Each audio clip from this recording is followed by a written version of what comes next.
वक्रतुंड महाकाय सूर्यकोटि संप्रभ निर्विघ्नं कुरु मे देव सर्वकार्येषु सर्वदा। बोलो गजानन जी महाराज की जय हो। आज का प्रसंग है श्रद्धा और विश्वास। एक सेठ बड़ा धार्मिक था, संपन्न भी था। एक बार उसने अपने घर पर पूजा पाठ रखी और पूरे शहर को न्योता दिया। पूजा पाठ के लिए बनारस से एक विद्वान शास्त्री जी को बुलाया गया और खान पान की व्यवस्था के लिए शुद्ध घी के भोजन की व्यवस्था की गई, जिसके बनाने के लिए एक महिला जो पास के गांव में रहती थी को खाना बनाने का सुपुर्द कर दिया गया। शास्त्री जी कथा आरंभ करते हैं, गायत्री मंत्र का जाप करते हैं और उसकी महिमा बताते हैं। उसके हवन पाठ इत्यादि होता है। लोग बाग आने लगे और अंत में सब भोजन का आनंद लेते घर वापस ही हो जाते थे। ये सिलसिला रोज चलता है। भोज्य प्रसाद बनाने वाली महिला बड़ी कुशल थी। वो अपना काम करके बीच बीच में कथा आदि सुन लिया करती थी। रोज की तरह एक दिन शास्त्री जी ने गायत्री मंत्र का जाप किया और उसकी महिमा का बखान करते हुए बोले कि इस महामंत्र को पूरे मन से एकाग्रचित्त होकर किया जाए तो इस भवसागर से पार पाया जा सकता है। इंसान जन्म मरण के झंझटों से मुक्त हो सकता है। खैर, कथा करते करते कथा का अंतिम दिन आ गया। वह महिला उस दिन समय से पहले आ गई और शास्त्री जी के पास पहुंची। उन्हें प्रणाम किया और बोली कि शास्त्री जी, आपसे एक निवेदन है। शास्त्री उसे पहचानते थे। उन्होंने उसे चौके में खाना बनाते हुए देखा था। वो बोले, कहो, क्या कहना चाहती हो?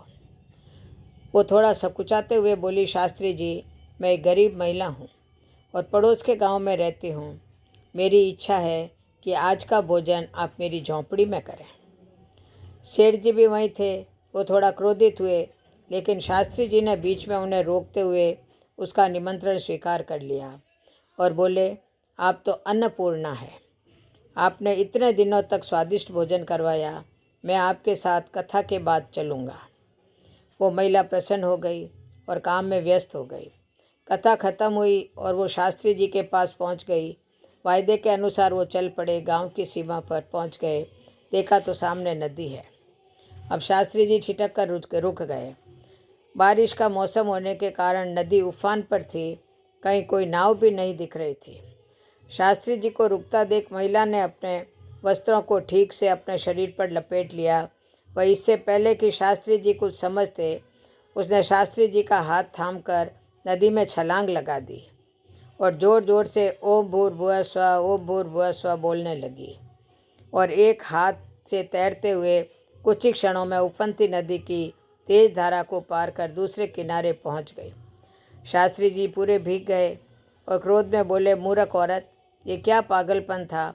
अगर डूब जाते तो महिला बड़े आत्मविश्वास से बोली, शास्त्री जी, डूब कैसे जाते? आपका बताया मंत्र जो साथ था। मैं तो पिछले 10 दिनों से इसी तरह नदी पार करती आती जाती हूँ। शास्त्री जी बोले, क्या मतलब?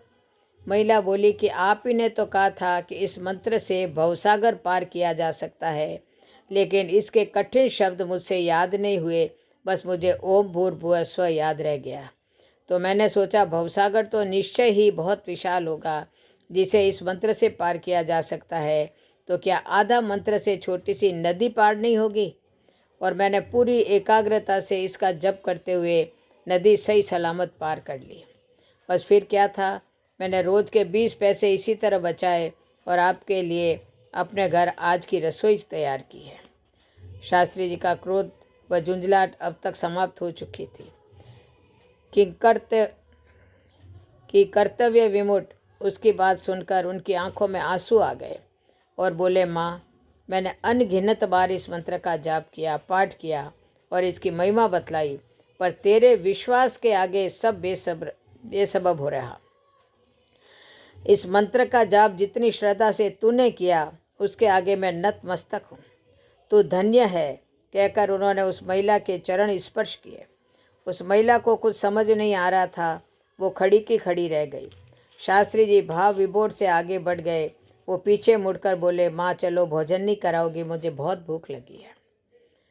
कर्मणा मनसा वाचा यद वीक्षणम निषेवते तदेवापरिहन्ति येन तस्मान कल्याण माचरेत।